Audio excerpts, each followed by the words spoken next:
You are listening to the Batflip Podcast, a baseball podcast from Belly Up Sports and the Belly Up Podcast Network. Here are your hosts, Damian and Matt. The podcast. My name is Damian, here with my co-host Matt, coming to you on May 26th of 2021. This episode's going to be a little bit different. We're going to have our first ever guest on here, and that's going to be from the MLB Daily podcast within the Belly Up Sports Podcast Network. As you guys know, we're affiliated with the Belly Up Podcast Network, and we've been on the MLB Daily show before, and we wanted to kind of return the favor, have them on, and kind of give you guys a different little spin and take on some of the baseball things that have been going on. We're going to ask them if these so many no-hitters this year. We already had 2 more this week since we recorded last time. If all of these no-hitters are a bad thing for the game, and kind of just get their general overview of what the seasons look like so far. But before we bring them in, how are you doing, Matt? I'm doing all right. I had a pretty good week. Been doing a lot of work on my new house, and we're almost finished with that. So hopefully soon I won't have to keep doing that too much. And been to a couple baseball games. We can go to the SEC baseball tournaments actually in my hometown. And if nobody knows, the SEC is by far the standard in college baseball. So every year they play the games are about a mile from my house, and I try to go to as many as I can. So last night I went to LSU played last night against I believe they played. Man, I'm drawing a blank on it all of a sudden because I went to the game and they ended up losing. They played Georgia. LSU played Georgia, and I saw the end of the game. I wasn't there at the beginning because I had had to finish up work and stuff. But that was entertaining. And then Auburn played Ole Miss last night. Of course, I was there being an Auburn guy. But gonna try to go tomorrow evening too. Vanderbilt should be playing tomorrow evening if they win the late game tonight. And I'm hoping that they'll be pitching one of their top 2 guys. That'll be really fun to get to go see either Jack Leiter or Kumar Rocker pitch. So. That's exciting, but yeah, but everything's been good. So how are things going on your end? It's going all right. Just going along. We went racing this week with my buddy and kind of got taken out there and some damage on the car, so that wasn't good. But we got Memorial Day weekend coming up, so that's a big holiday over here in my family. We had a lot of people serve in the military and stuff, so it's gonna be a nice 3-day weekend here, and kind of just some rest and relaxation and enjoy it all. So No doubt, no doubt. well, we're going to cut it right here. And when we pick this back up, you guys will hear us with the MLB Daily podcast, guys.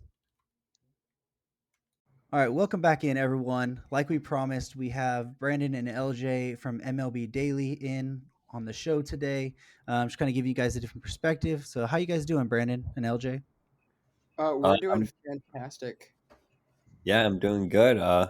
Thanks for having us. It's certainly nice to be able to hop on another of the Belly Up Sports, the baseball podcast. So yeah, it's awesome to be here. Absolutely. Well, tell us a little bit about your guys' podcast and kind of just overall about how you guys view the game and your guys' interests and stuff. I'll go ahead and take this one. So at MLB Daily, our goal is to give as much baseball coverage from across the league as humanly possible. So we cover and react to every game of the MLB season. We let you know what happened, our thoughts on it, our thoughts on all of the trends, and we somehow cover so much ground and then yet also so little.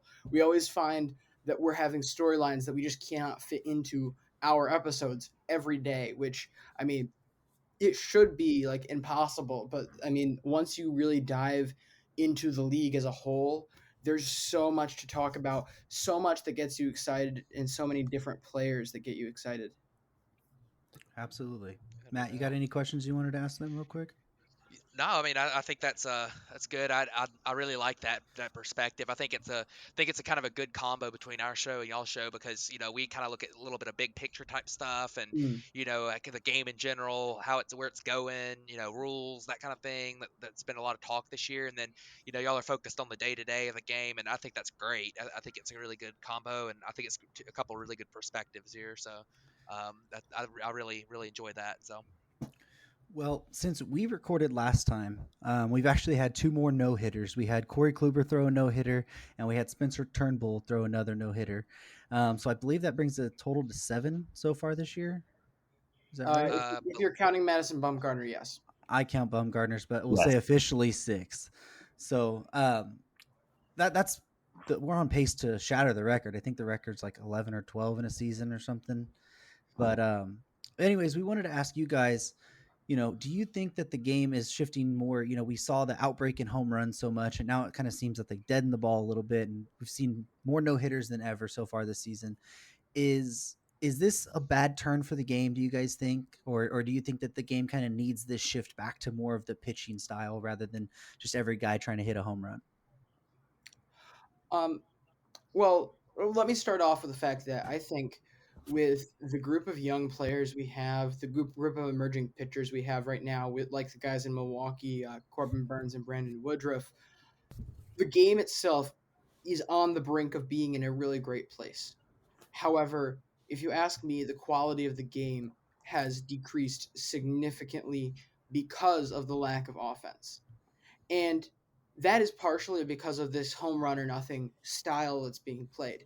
In my opinion, as exciting as the home run is, exciting as hard hit balls are, it's not as fun as seeing some good old hit and run, some contact baseball, just the variety. I think all of the sports, especially baseball and basketball, when you have variety in the ways that you're going about the game, it makes it so much better. But as far as why we're seeing these no hitters so much, Brandon, I think you probably will agree with me. You can certainly chime in after I, stop ranting as I normally do.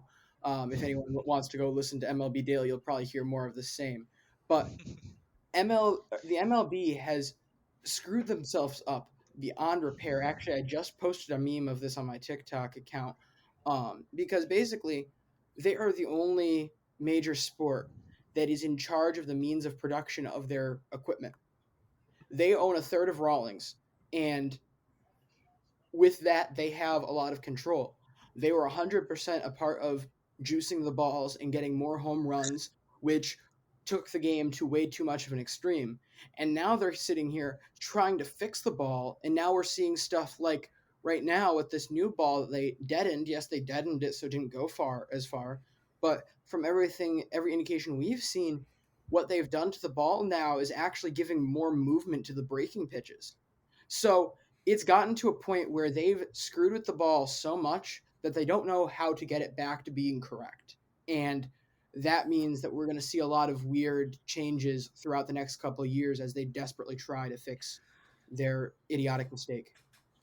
Yeah, see, one of the things I was thinking is that players got so accustomed to trying to hit the home run, because they knew the ball would fly so much. Now they're trying to adjust back to the ball's not flying as far, and that's allowing to a lot more softer contact. And like you said, the breaking balls are moving more, so that will allude to the more of a softer contact as well.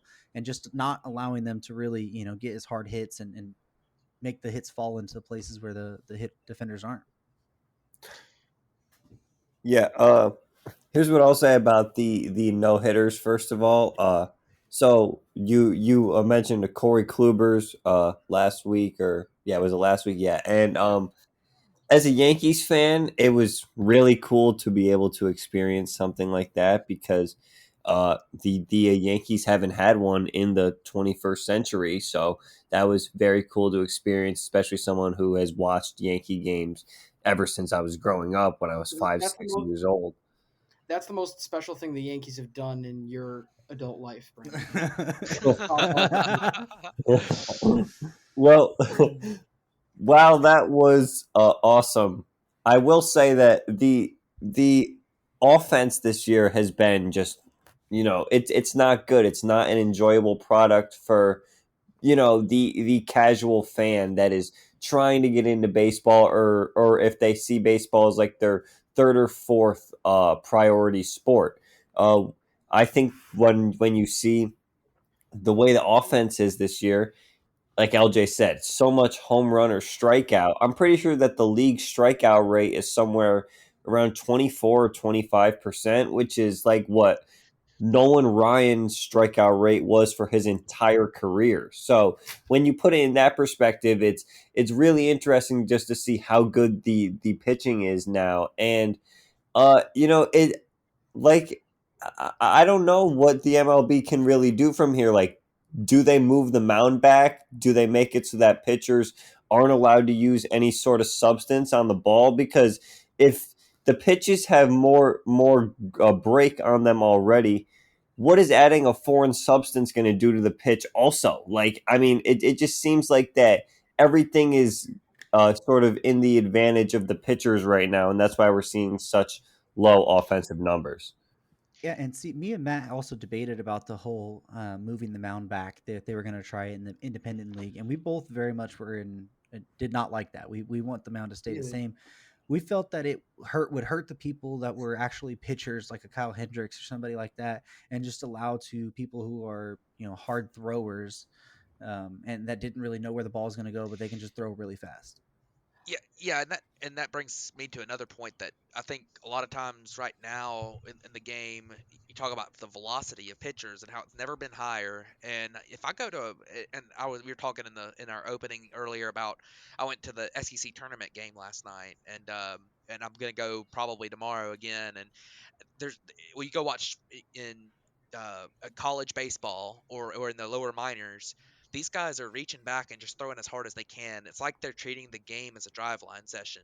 And I like drive line, and I think it's got a great purpose, and it's something that's definitely a very good thing for a lot of pitchers. They need to go and learn from that. It's a tool that needs to be used, but at the same time, you get into a game and you've got pitchers that are just throwing as hard as they can and they have no idea where it's going, and the hitters need to adjust to that. I mean, choke up a little bit, put the ball in play at times. I mean, I get you've got your guys like you got your Fernando Tatis Jr., your Ronald Acuna Jr., your Mike Trout, all these guys that can hit can hit those fastballs and hit the high velocity and that stuff, and hit a lot of home runs and do everything right now. But I mean, at a certain point, if you're, say who's a guy that's really struggled. It feels like DJ LeMahieu has really struggled, in the last year or year and a half after the ball's been unjuiced because he was a guy that was launching the ball up in the air,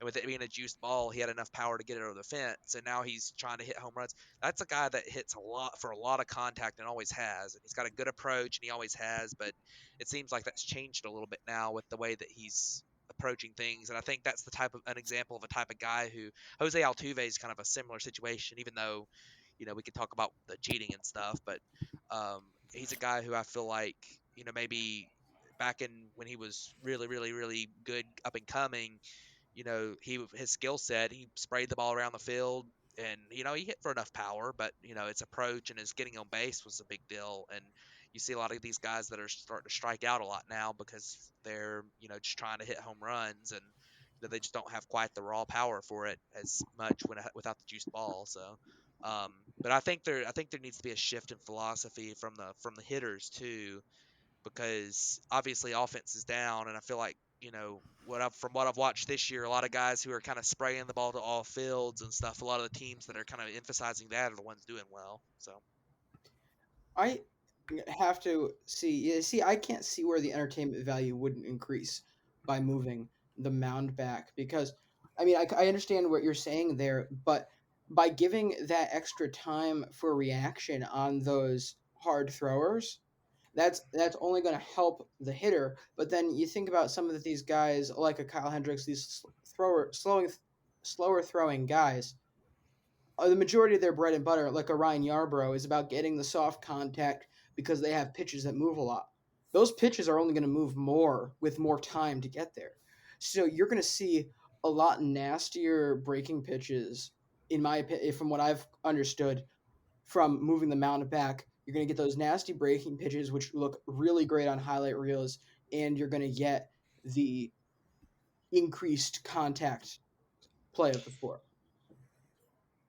yeah, and the one thing that I'll say about that is that the breaking pitches might look nastier, but the hitters will have more time to pick up the spin. It's one Mm. of those things where a lot of times you see a pitcher throw a really good curveball, like someone that throws a hard curveball. Like you've watched Craig Kimbrell this year. He's emphasized his curveball a little bit more. He's throwing it really hard. He's mid to upper 80s with the actual overhand, or I don't know if he throws a knuckle curve or an overhand curve. But either way, you've seen Craig Kimbrell throw this pitch, and sometimes it feels like his curveball is more effective because it looks more like his fastball. It doesn't break maybe quite as much, but it's hard, and he throws it from the same arm slot. He throws it with the same arm speed, But then you've got a guy, some of these guys who have that big loopy curveball that looks crazy nasty. I mean, he throws it up in the air. It's like almost an eephus pitch, and those don't typically do quite as well, just because they're easier to pick up. I think you're going to see more of that if you move the mound back. At least from some guys. Now there's different situations for different people. I mean, you might still see a guy like Craig Kimbrell's curveball that he throws so hard be even nastier. It's possible, but that's just kind of my thought on that type of thing. But either it could go either way. I don't know. I don't think you'll ever figure it out until it happens. So Mm, very fair. Well, another thing we've seen in the game a lot recently this season is big emphasis, or not emphasis, but a lot more injuries have happened. And we had some other high profile injuries happen this week. Corey Kluber, we talked about, he threw the no hitter. He also had a shoulder injury that looks like it's going to take him out for about 2 months. Come out today. Marcelo Zuna, he sprained his thumb or broke something? Well, broke yeah, two fingers sliding Broke into third. broke 2 fingers, so it looks like he's probably going to be out 5 to 6 weeks. Luke Voigt, he got an oblique strain, a grade 2 oblique strain that is today. That'll take him out for some time. Mike Trout, since we recorded, he got hurt. Looks like he's going to be out about 6 weeks. What have you guys seen from the injury kind of situation this year, and did you expect this many injuries coming off that shortened season? Well, I can say that for pitchers, I certainly thought that there was going to be a lot more emphasis on in injuries this year, but I thought that there was going to be a lot more guys just not pitching as many innings because coming off of that 60 game season, I think it did something weird to some of these pitchers' arms. I mean, we've seen how many guys have to go down with something like Tommy John this year. Of course, Dustin May, James Paxton, and then we saw other guys preseason too, like a Trevor Rosenthal who had problems, and now we see another big name in Kluber. So I think for pitching, certainly I'm surprised, or I'm not surprised that there's been quite a few injuries.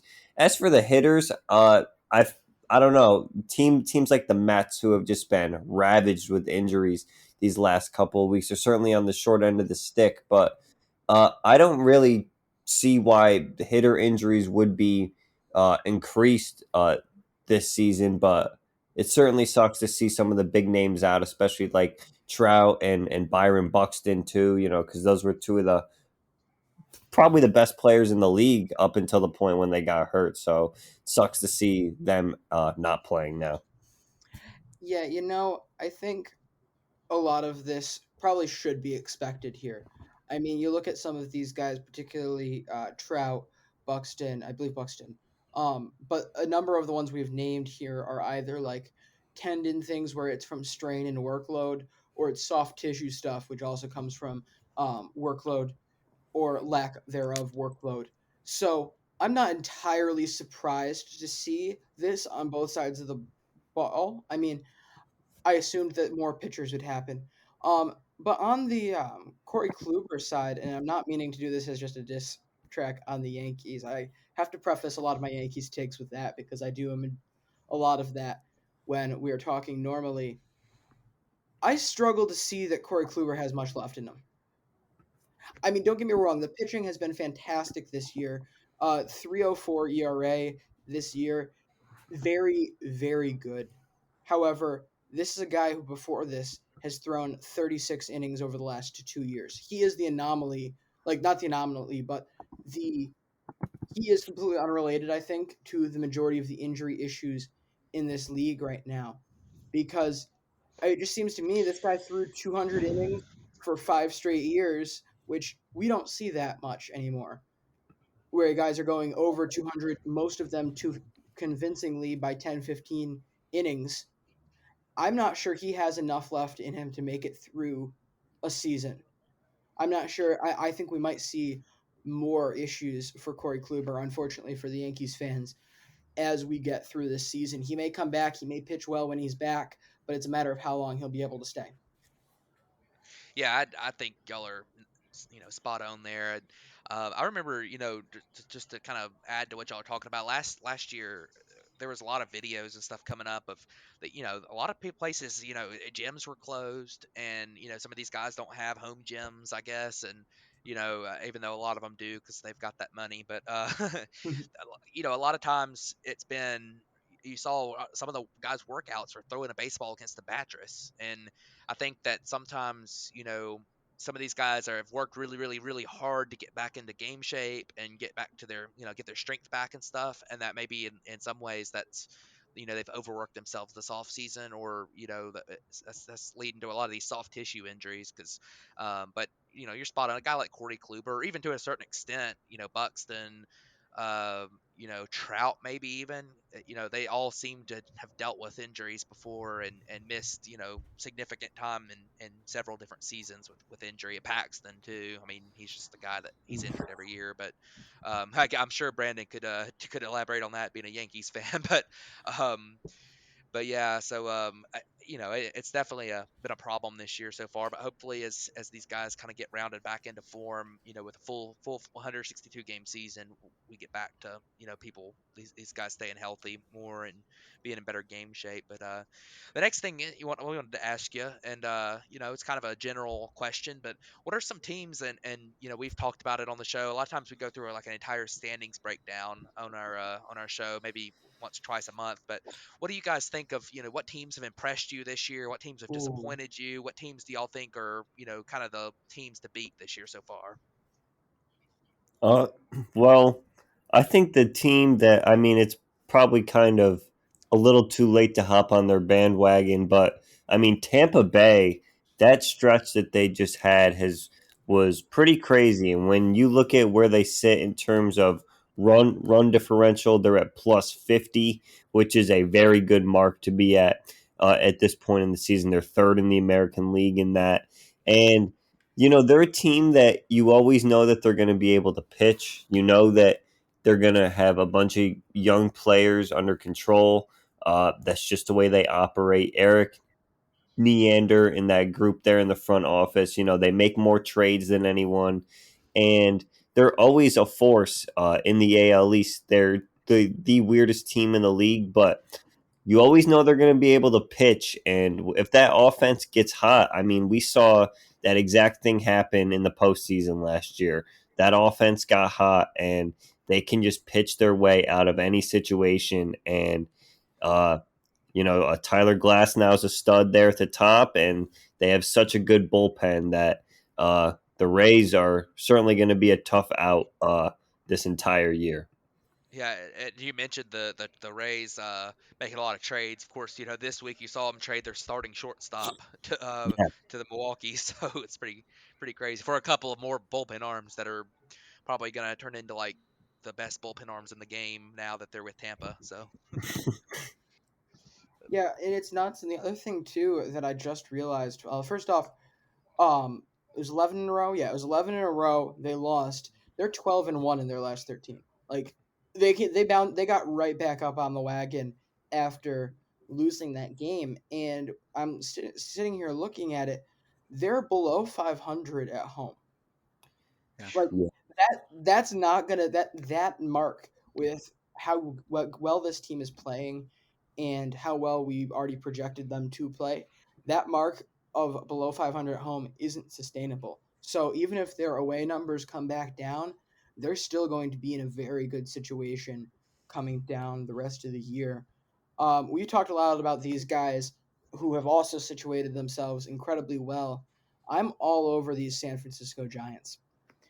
This is a team that went out and legitimately made moves when they could have sold out. This is a very easy situation with San Diego loading up, LA loading up. It's an incredibly easy situation to just wipe the board clean, go get some prospects, and try to load up for another run in 4 years. Instead, they've gone out, they've been aggressive, and they've been competitive, and they've put together probably the best pitching rotation in baseball right now, which are all guys that are incredibly fun to watch, even the ones that aren't performing up to their potential, like Johnny Cueto hasn't looked great since he came back from injury, but they're still a lot of fun. This team is a lot of fun to watch. They've got a lot of veterans that you're already kind of clinging to, like you already know, you already love them. Guys like Evan Longoria for us AL East fans. guys and seeing that are having bounce back years, rejuvenating their career, it makes them a lot of fun to watch. Yeah, 100%. And I like the signings that they made in their pitching staff too. They've done a great job there. And Puster Posey hitting like he has been really Mm. fun. But a couple teams just real quick that y'all that y'all haven't liked at all so far that maybe you thought were going to be pretty good and just haven't panned out. Oh, Minnesota might be the most disappointing Oh team yeah. in the Oh yeah. league right now. I mean, I was hoping for Washington to do a little better, but at the end of the day, there was a lot of very talented teams in a division that hasn't played well to begin with. So it was a matter of it was natural that one or two teams was going to underperform because of the talent in the division. But the way Minnesota has looked these past couple of years, where they've been either winning the division or competing for the division every year at the end of the year, without really getting that breakout, like I'm finally arrived, I'm an continuous all star thing from both um, Byron Buxton and I'm blanking on his name, the pitcher, Jose Barrios. Great.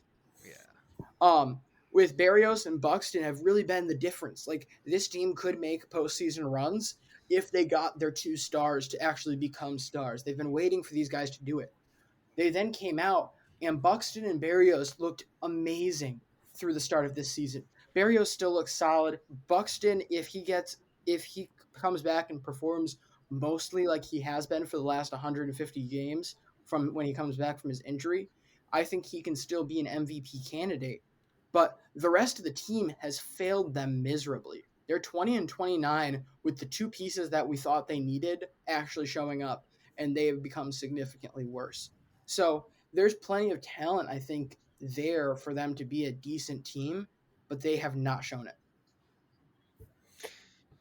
Yeah, the team that I'm that I'm down on right now is the Los Angeles Angels. I mean, look, you have quite possibly the two most valuable players in the league in Shohei Ohtani and Mike Trout, and then you have a guy in Anthony Rendon who some consider to be the best third baseman in the league.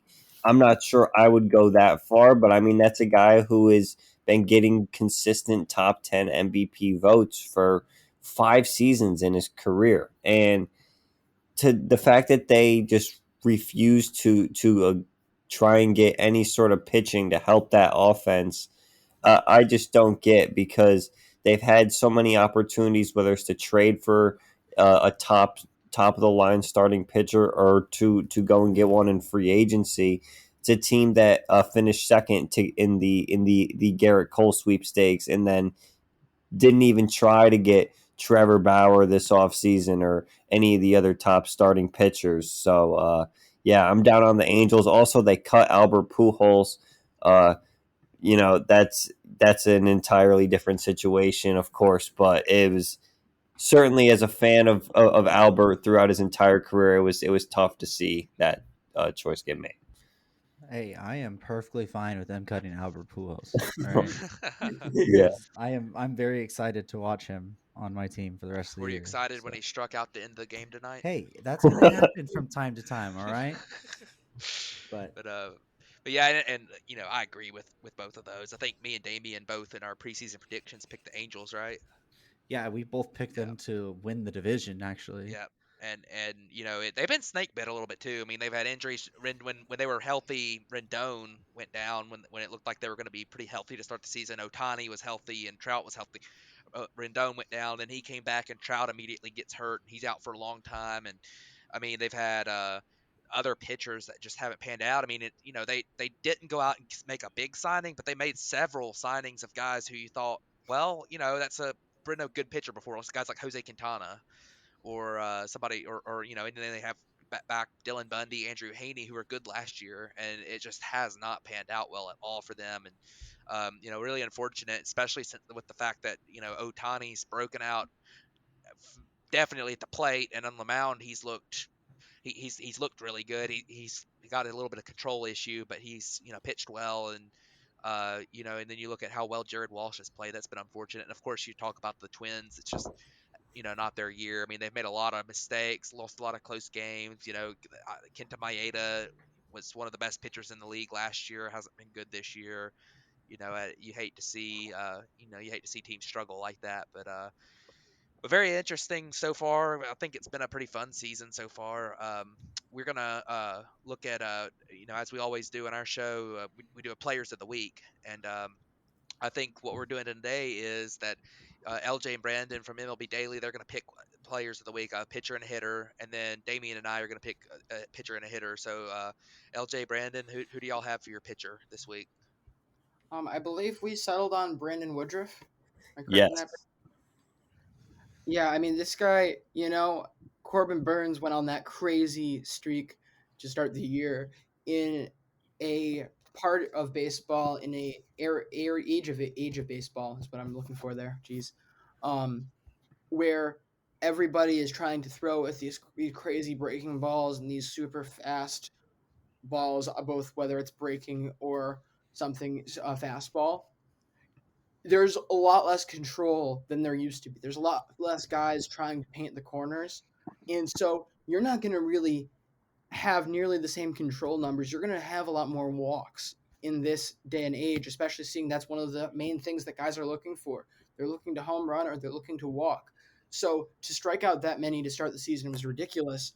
But the main thing that did here was it completely overshadowed Brandon Woodruff, who's having an amazing season with this team and is pitching just as he was expected to. He is one of the best pitchers in the game.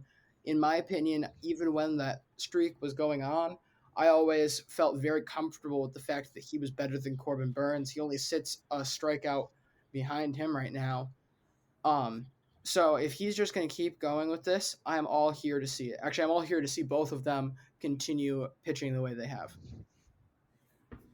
Yeah, Yeah, Woodruff's been Brand. amazing Yeah. this year. Or go ahead, Brandon. You're right. Oh, I'm sorry. Yeah, Brandon Woodruff. Yeah, you're absolutely right. He's been amazing this year, and he's been good really since 2019. I mean, when me and LJ love to bring up these stats from a baseball savant, these like expected stats, he's been in like the top 20 percentile of expected ERA sort of since 2019, and I think he's just a guy who gets really overlooked and is actually a fantastic pitcher.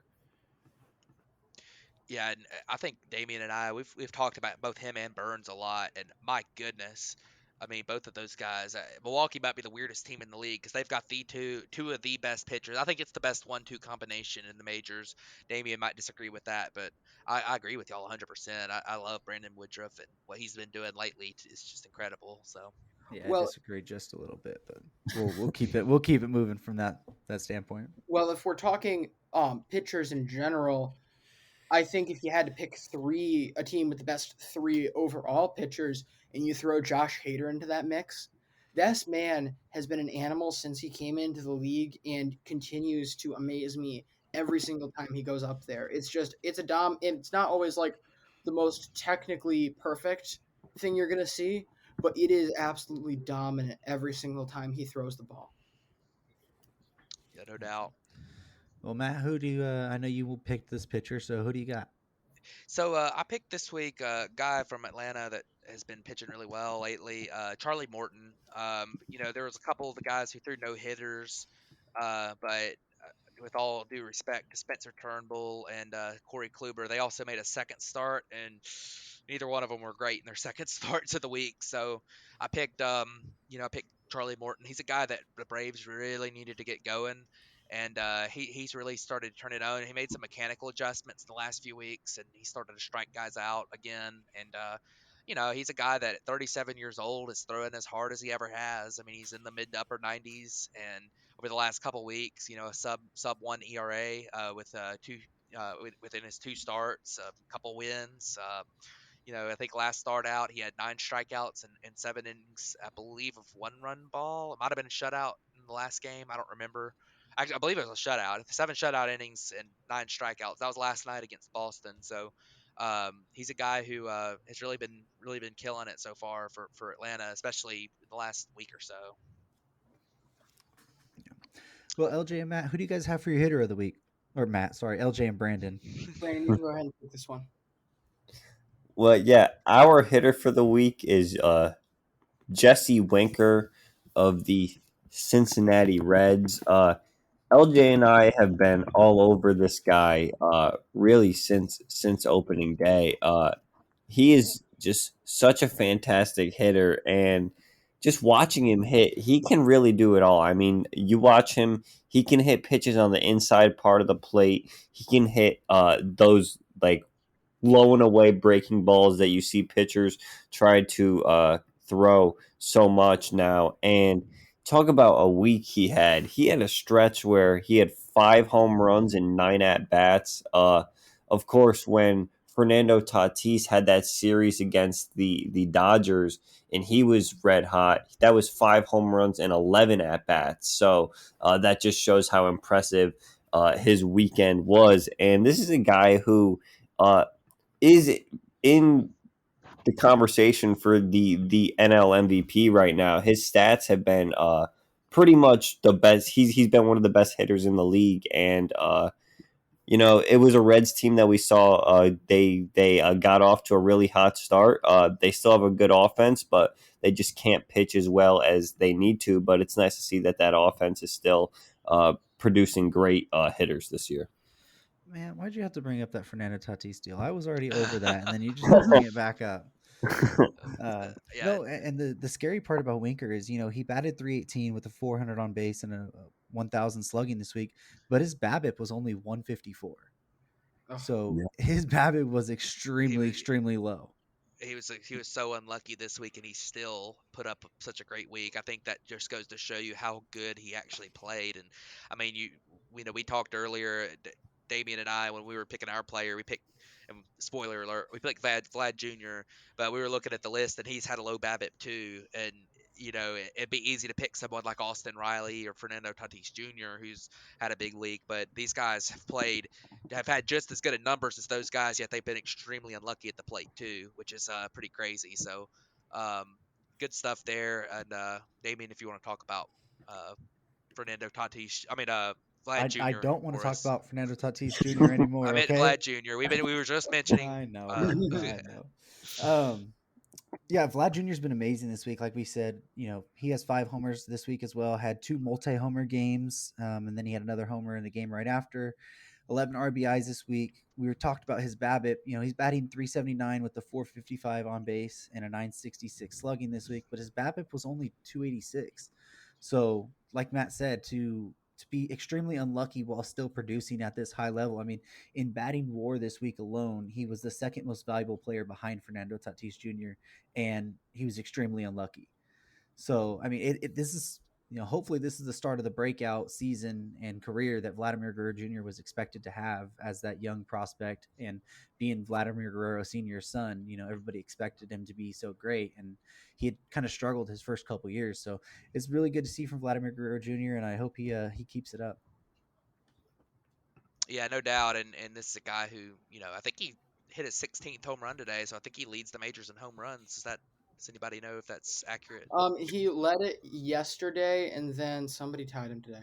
Oh, Adalis Garcia Adolis started. Adolis Yeah. tied him. Yep. Yeah. Who's also been killing it, but Oh yeah, that honestly might be my favorite what if of the year. I mean, you can say whatever you want about Fernando Tatis being traded as a prospect, but what about what could this St. Louis Cardinals team look Yeah. like if they still had Adolis Garcia and Randy Arozarena? Yep. oh yeah, they've made some questionable trades at best in the last year or two, but never trade with the Rays. That's the number one No. rule of baseball. No. Never trade with the Rays unless it's like a cash transaction or something like that, where it's just like Where you get the whatever. It's player. no. Yeah, you If get the there's a player player. involved, Yeah. Yeah. don't do it. You only give them cash. Do not give them any players because they'll At go off. Pirates. Yeah. Well, that's also part of why I'm kind of, holding out hope for the Heim Bloom experiment working out in Boston, because I desperately long to be in that early part of the offseason that always kind of creepily happens between all of the former Tampa teams. Like, if you haven't noticed it, basically Tampa, the Dodgers, the Padres, and occasionally like Pittsburgh will jump in on this. But it's usually those three teams just swap a bunch of players just very quietly at the beginning of the off season. I need to get in on this. I need someone who knows how to talk the talk with Tampa, and we have that right now. Whether that's actually working is a big question mark, but I hope it is. Oh yeah. Absolutely. Well, we're not going to keep you guys too long. That'll pretty much wrap this up. It was great having you guys on. Thank you for coming on with us and giving us some of your time. Once again, if you guys want to plug, your podcast and where you guys can find it and everything, go ahead and do that. Yeah, first, actually, I have one more thing I need to talk Oh, about. go ahead. Which one of you has been answering the questions? For the trivia. Damien mostly. I've answered a couple. All right, so for those of you who don't know, actually, this is a really great plug. We have a season-long trivia competition to win an MLB Daily and Belly Up Sports shirt, or depending even if we decide to drop something early, you'll get like 3. So this realistically could be a prize anywhere valued between 40 and like $80 for this. Basically, all you have to do is answer a question on the MLB Daily Twitter each day. It's usually sometimes it ranges from really difficult to fairly easy, but no matter what, Are it you almost sure about that? see,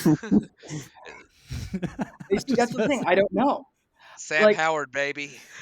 I will say the Sam Howard one got me. That one got me. okay, thank goodness. I mean, I legitimately there have been days where I have just taken so much time with this question just to try to stump these two, and it has almost never worked. I wasn't expecting. I probably should have expected the John Lester one to go as quick as it did today. But like the Adam Dunn one, I was not expecting people to grab onto as quick as they did. So I'll tell you the only reason I saw the Broadway hat say it before me, but the only reason I knew it was Adam Dunn was because it was like 44 for every stop. Mm. Yeah. And I'm like, Adam Dunn's the only one that I know that really wore 44 at so many different spots. Adam Dunn would be so much fun to see right now. Yes. Like Adam Dunn Wouldn't he be like Joey Gallo with like maybe a little bit more contact? He was Yeah. the 3 true outcomes player. Like his entire career was just walks, home runs, and strikeouts. Yeah. Adam Dunn is 2021 baseball in like 2005. Yeah.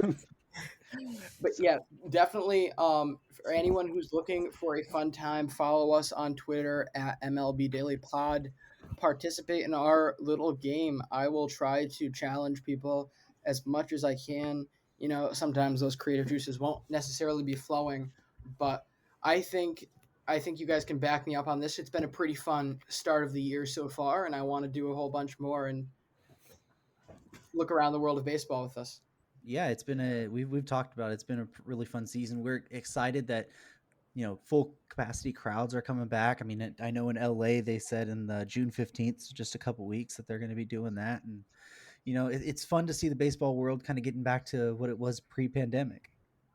Absolutely, and I think I haven't been to a major league game yet this year, but I'm going to go to one pretty soon in the next month or so. And Atlanta's back to full capacity, and I just can't wait to get in the baseball stadium. I've been to a couple of minor league games, a couple college games recently, and man, once you get back, it's hard to believe how much I missed going to the ballpark. So Absolutely. So. Well, thank you guys for coming on this episode. It was really fun. I didn't even expect it to go this long, so thank you so much for taking this time with us. And like they said, if you guys want to check them out every day, MLB Daily, can they find you on Apple and Spotify? Apple, Everywhere. Spotify, Spreaker, just about everywhere you would go for podcasts. If there's somewhere you go and you want us to go, let us know and we'll try to figure that out. Yeah. Absolutely. Well, there it is. Well, thank you guys for coming on again. I can't emphasize that enough. It's you guys are our first guest we've had on this. This is our 37th episode, so that's a milestone for us for actually having this happen. And thank you guys enough. I mean, I keep saying it, but I mean it's a big deal for us to make it this far and have somebody on as our first guest officially. Thank you guys. I mean, this is a lot of fun. I can speak for myself. I really enjoy talking with you guys. You guys know a ton about baseball. You are more than qualified to be talking baseball as much as you do. And I look forward to us talking again in the future. Absolutely. Yeah, no doubt. Yeah, absolutely. We are honored to be your guest. thank you for having us. And yeah, one last plug. Make sure you follow us on Twitter. If you want to answer those trivia questions, it's at MLB Daily Pod on Twitter. And I'll do my best after I answer them to make sure to retweet and like those so you guys can see it, but not get the full points. I want to get all the points for myself. All right, LJ? Yes, sir. All right. You guys Well, have fun with that. All right. Thanks, guys. And thank you, everybody, for tuning into this episode of the Bat Flip Podcast. And we'll catch you guys next week.